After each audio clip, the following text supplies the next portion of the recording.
Hello. Hello. Can I speak to Eleanor, please? This is Eleanor speaking. Hi. My name is Jan. I'm calling about the car that was advertised on the notice board in the Student Union building.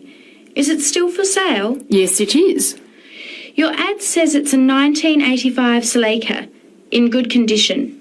It's old, but it has been well looked after. My family has had the car for 10 years. I'm just the third owner and my mother had it before me, so we know its history. We've got all the receipts and records. It's had regular maintenance and the brakes were done last year. It runs really well but looks its age. Why are you selling it, by the way? Well, I'm going overseas next month to study. I'll be away for at least 2 years, so I have to sell it. Unfortunately, it's been a good car. You want $1,500, is that right? I was asking $2,000, but since I need to sell it quickly, I've reduced the price. Would you like to come and take it for a drive? I don't live far from the university. Yes, I'd like to have a look. What time would suit you? Any time this evening is fine. Well, I finish classes at 6 o'clock. How about straight after that? Say 6:30? Great, I'll give you directions. When you leave the main gate of the university, turn left on South Road and keep going until you get to the Grand Cinema. Take the first right, that's Princess Street. I'm at number 88 on the right.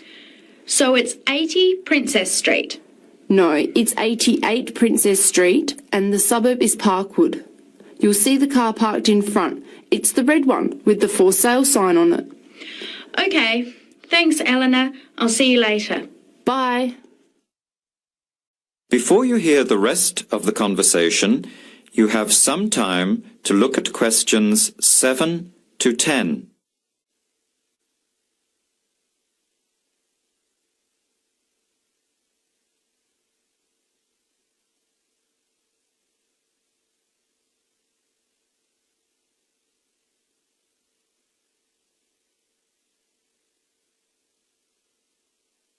Later that day, at the university, Jan meets up with her friend Sam and tells him about the car. Hi, Sam. Hey, Jan. What's happening? I'm glad I ran into you. I've decided I have to get a car. You're going to buy a car? Do you really need one? I'd probably still be driving, except that my car broke down last year. Instead of getting another one, I just moved closer to the university and went back to riding a bike. Better for the environment, better for my health, and I save a lot of money. Did it really cost that much? Well, when you think of registration, insurance, rising petrol costs, parking plus maintenance and repairs, it adds up. I know it's going to be expensive, but I really need my own transportation. It takes half an hour by bus each way to university as it is. But now I'm working at night in the city. There's no way I want to hang around waiting for a bus late at night, then walk 3 blocks home alone. Hey, I think you've got a point there. So what kind of car are you looking at? It's an 85 Celica, same kind as I used to have. The owner's asking $1,500. That's pretty old. How many kilometres has it done? You know, I forgot to ask. I'll have to check tonight when I go to see it. Would you be able to come with me to have a look at about 6:30? Sure, I'll come, but I don't know a lot about cars. I do know one thing, though. I wouldn't buy an old car without having a mechanic look at it first. That's a good idea. But won't it cost a lot? Not really. You can get a check done through the Automobile Association for $80, and it comes with a report on the condition of the car. It can save you a lot of money in the long run. I'll keep that in mind. So we have to get to Parkwood at 6:30. Do you want to take the bus? It goes straight down South Road every 15 minutes. Or maybe we could walk. I don't think it's that far. Actually, I could borrow my roommate's motorbike for an hour or so. He's working all evening in the library. Do you think he'd mind? No way. He owes me a favour or two. Okay, great. See you at 6, outside the student centre.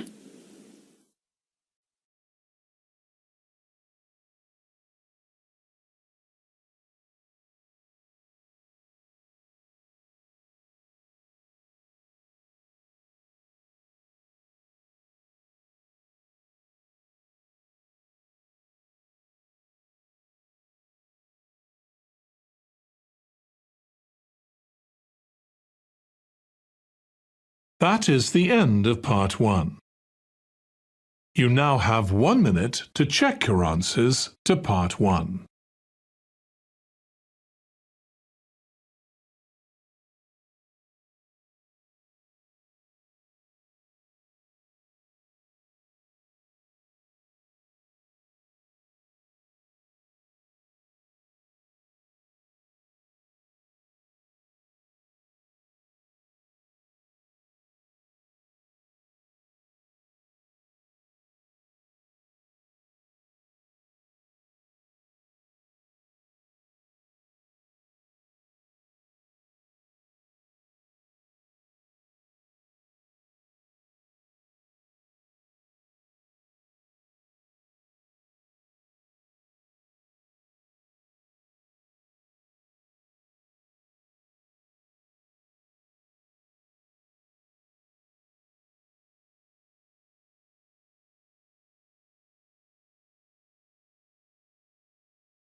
Part 2.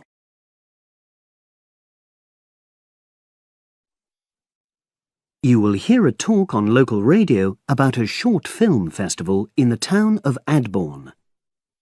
Now you have some time to look at questions 11 to 16.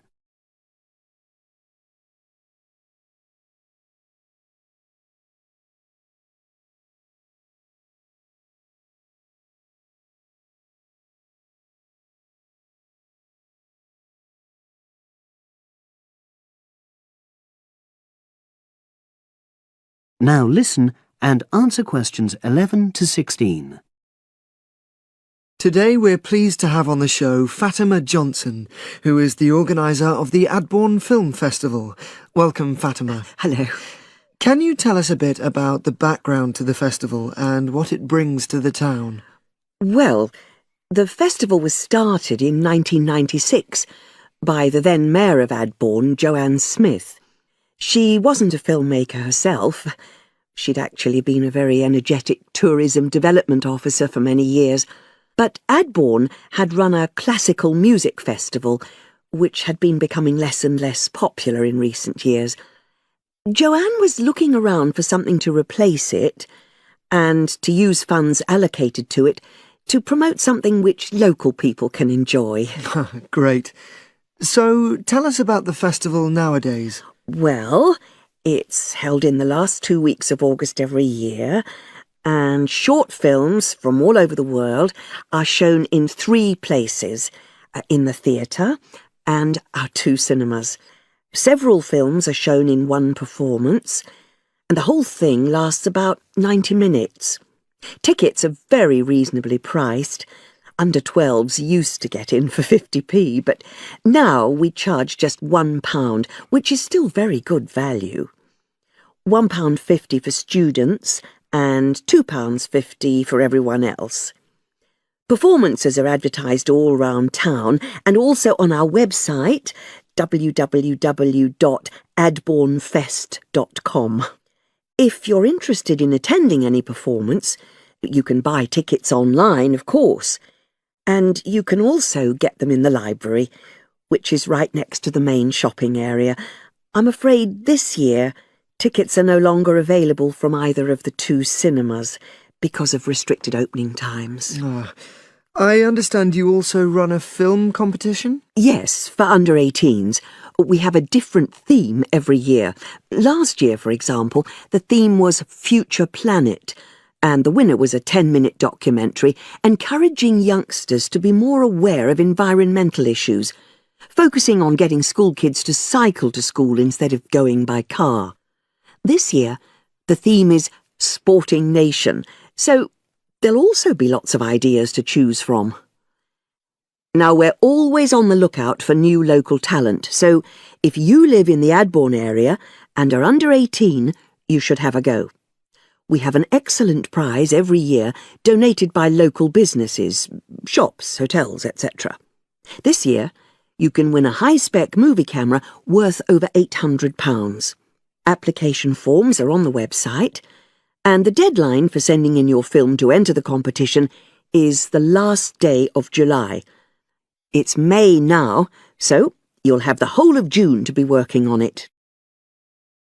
Now you have some time to look at questions 17 to 20.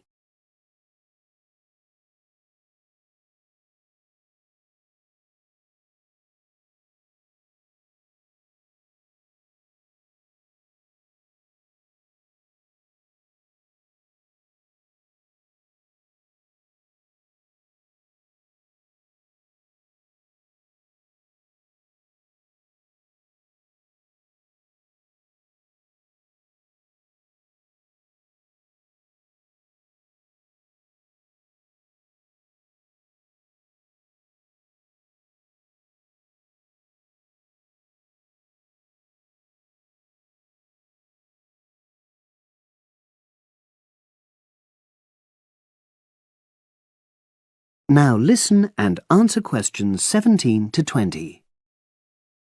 And what are the judges looking for? Well, although we choose very topical issues like the environment, we're not looking for propaganda, trying to get people to do something. Instead, we're looking for a new angle, a fresh way of looking at a theme. And of course, because it's a short film festival, it's not really about a fully worked story with well-rounded characters. It's more about good photography, conveying things visually. And who judges the films? A panel of 3 people who know a lot about film.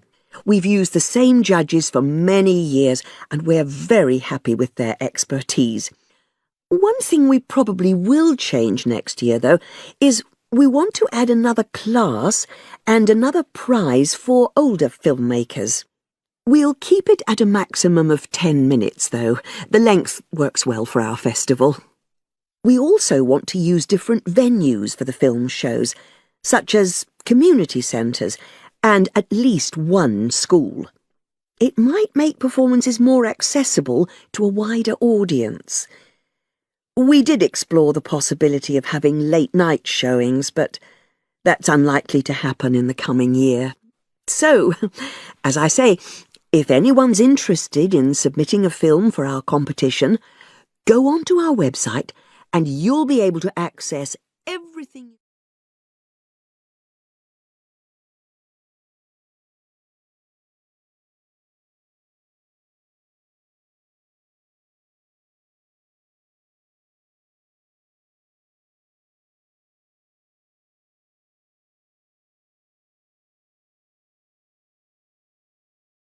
That is the end of part 2.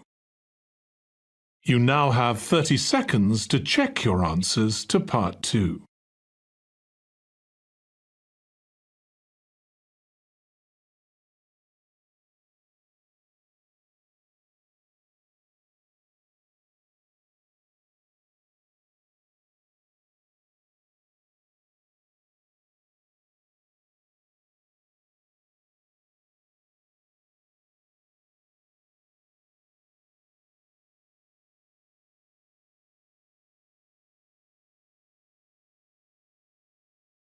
Part 3.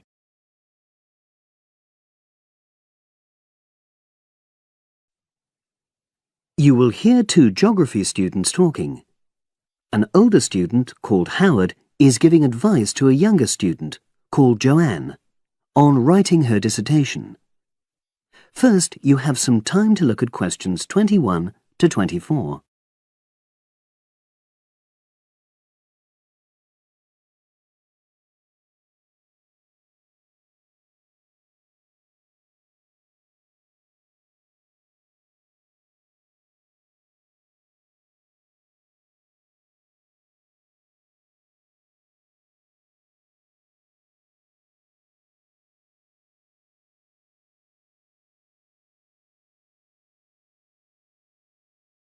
Now listen and answer questions 21 to 24. Hi, Howard. I haven't seen you for a while. Hi, Joanne. Yeah, they're keeping us really busy on the postgraduate programme. But how are you? You'll be starting your dissertation soon, won't you? Yeah, tutorials start next week. I've got Dr. Peterson. You'll remember it all from last year, of course. It's not something you forget easily. Oh. But seriously, although I didn't expect to enjoy writing my dissertation, and in fact I didn't really find it much fun, I wouldn't have missed the experience. I found it really improved my understanding of the whole degree programme, from the first year on. Right. So, what are you doing yours on? Glaciated landscapes. Although I haven't decided exactly what aspect yet. I did mine on climate systems, so I can't help you much, I'm afraid. But you'll be fine once you start your tutorials. Dr. Peterson will help you focus. I know, and he'll set me deadlines for the different stages, which is what I need.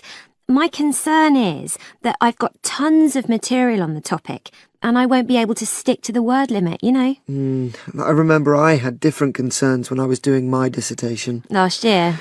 Yeah, before my first tutorial, I did a lot of fairly general reading because I hadn't fixed on my topic at that stage. I actually enjoyed that quite a lot and really improved my reading speed, so I was getting through a lot of material. I was frightened I wouldn't remember it all, though, so I got into the habit of making very detailed notes. So, did you find your tutor helpful in getting you started? Yeah, we certainly had some interesting discussions, but it's funny, I saw a brilliant programme about climate change, and it was that really fired me up. It was talking about some recent research which seemed to contradict some of the articles I'd been reading. Now you have some time to look at questions 25 to 30.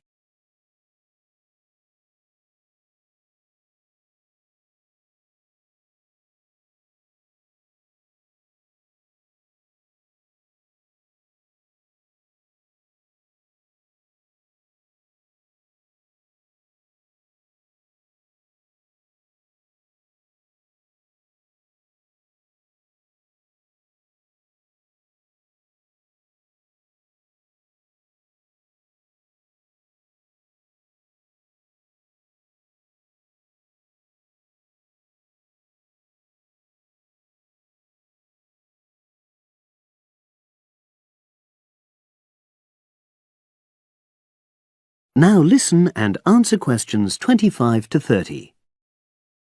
So you say your tutorials start next week? Yeah. Well, the first month's crucial. You've got to meet your tutor and decide on your focus, but don't become too dependent on him. Don't see him every week, only when you want to check something. Right. Once you've got the focus, you've got to get reading. It's helpful to look through the bibliographies for all the course modules relating to your topic, and get hold of any books you think you'll need. I haven't got much money. I mean, get the books from the library, far better. And I suppose I should prepare a detailed outline of the chapters? Yeah, absolutely. But don't feel you have to follow it slavishly. It's meant to be flexible. OK. Now, I'm someone who likes to get writing quickly. I can't just sit and read for a month. Not like me, then. But if that's what suits you, your natural approach, then you really ought to start immediately and write the first chapter. Right. Now, Joanne, about the library, it's worthwhile getting on good terms with the staff. They aren't always helpful with undergraduates. I suppose they focus on postgrads more. Maybe. But show them you're serious about wanting to do good work. And what if I can't find what I need? Well, there's interlibrary loans. Borrowing books from other libraries, but I've heard it isn't all that reliable. You're right, but you probably won't need it anyway. Be positive. The library is likely to have most things you need. And during the dissertation writing period, you can take out 15 instead of the usual 10 books. Should I look at previous year's dissertations? You can do. But I won't know which are the good ones. The library only keeps the best, and the staff can advise you. Are they willing to do that? Oh, yeah. And I'm worried about getting journal articles from the electronic library. Well, have you tried to find any yet? No. Well, you should. It's really straightforward. That's obviously something I'll have to look into. Dr. Peterson will help. Yeah, I know I can go to him if I have any worries. Except he will be away in the second month. It's the holidays. You should ask him what to do while he's away. Gosh, yeah. But I suppose I can get a lot of support from course mates. I know a couple of people who are thinking of doing the same topic as me. Take care. Collaboration can become dependency. I think you'd better see how that works out, what the people are like. You're probably right. About other reading, I suppose Dr. Peterson will recommend plenty of good articles to get me started. One thing I'd find out is what his attitude is to internet sources. Surely not in this day and age. I'd better get that sorted out right at the beginning. I would if I were you. And I've also got some questions about the research sections. How much time I should spend explaining the process? Well, I think that's up to you. You can see how it develops as you're writing. OK. It's the same with things like time management. That's something a tutor can't really help you with. I agree. So, is there anything else you need me to go over?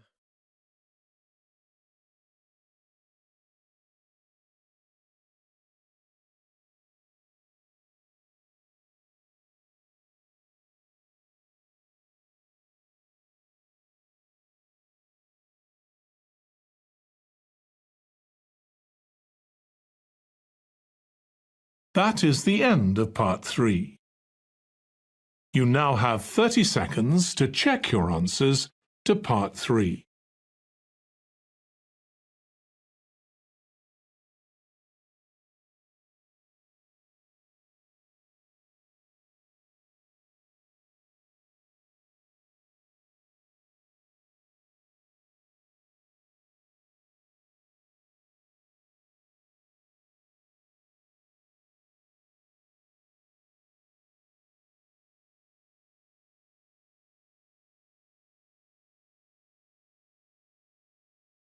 Part 4. You will hear part of a talk about research into learner persistence given by a university lecturer to her colleagues. First, you have some time to look at questions 31 to 40 on pages 7 and 8.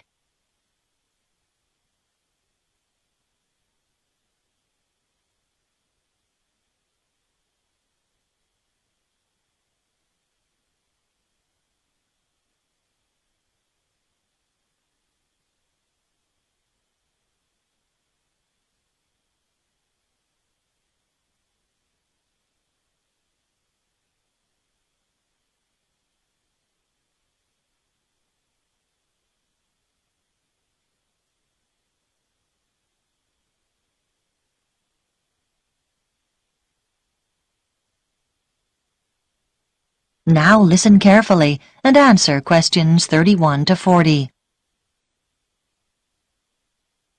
My talk is about a research study I did over a period of 5 years on learner persistence, why some people stick at academic study better than others. As teachers, you will know that there is a tremendous variation in the learner's response to certain things. For example, a short period of illness might completely destabilize some students and cause them to give up their degree studies. Other learners might overcome tremendous difficulties to stay the course. I am particularly interested in this second group, who are the ones with learner persistence.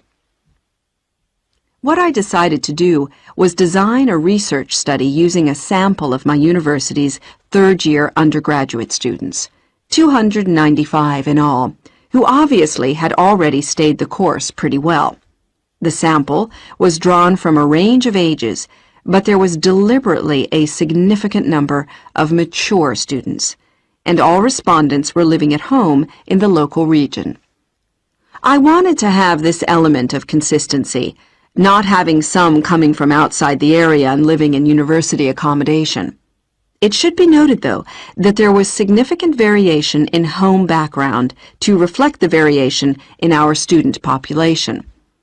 I designed questionnaires which were devised to elicit what their concerns had been as they started the course, and what had sustained them throughout the 3 years.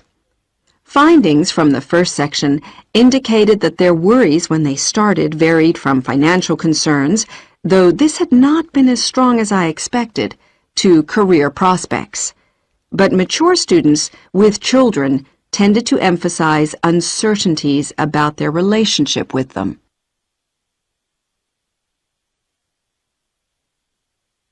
The second section of my questionnaire looked at learner persistence under three main headings: social and environmental factors, other factors, and intrinsic or personal characteristics. I identified three levels of importance for each of these. At the first level, those points identified by participants as most important in learner persistence. For social factors, many respondents said how crucial it had been to have good support. Though there was no one specific source, it could be family or friends. As regards other factors, students are heartened not so much by high grades, but by what they regard as success in study. And for personal characteristics, many respondents reported that they took pleasure in challenge, and that this was regarded as very significant. At the second level of importance, in the first category, a sizable percentage talked about the fact that they had enjoyed themselves in school as an important social factor. In the second column, other factors, a number of people said that what was of most importance was decent health. This had a fairly strong influence on their persistence in their studies. And then, under the heading of personal characteristics, there were quite a large percentage of respondents who mentioned they felt it was important to have lots of interests in their everyday lives. This gave them a depth and sense of perspective, which less persistent learners might lack. And then, on to the third level. Under social factors, several respondents talked about good relationships with their tutors. For other factors, they mentioned lack or absence of any problems in their families. And finally, under column 3, they identified an ability to juggle several roles, what we might call their capacity for multitasking. Now, these findings obviously helped inform the design of activities, as I mentioned. But in addition, a number of further recommendations emerged. Firstly, I propose that the department distributes questionnaires to first-year students to help get an idea of their maturity when starting the course. This is really our overriding concern. Secondly, I recommend we look into ways of offering induction courses for some selected students to allow them to take on the role of advisors. We think they are the best people to act in that role. This policy will make support much more accessible to our students. Thirdly, this help is often most needed in the evening and night when offices are closed, and so we should set up online services instead of the more traditional telephone services. Research has shown that these services are actually more accessible to the majority of students. And finally, it is often important to be proactive. If students are not meeting deadlines, then someone should contact them rather than wait for them to come to us. Now, are there any questions about the points?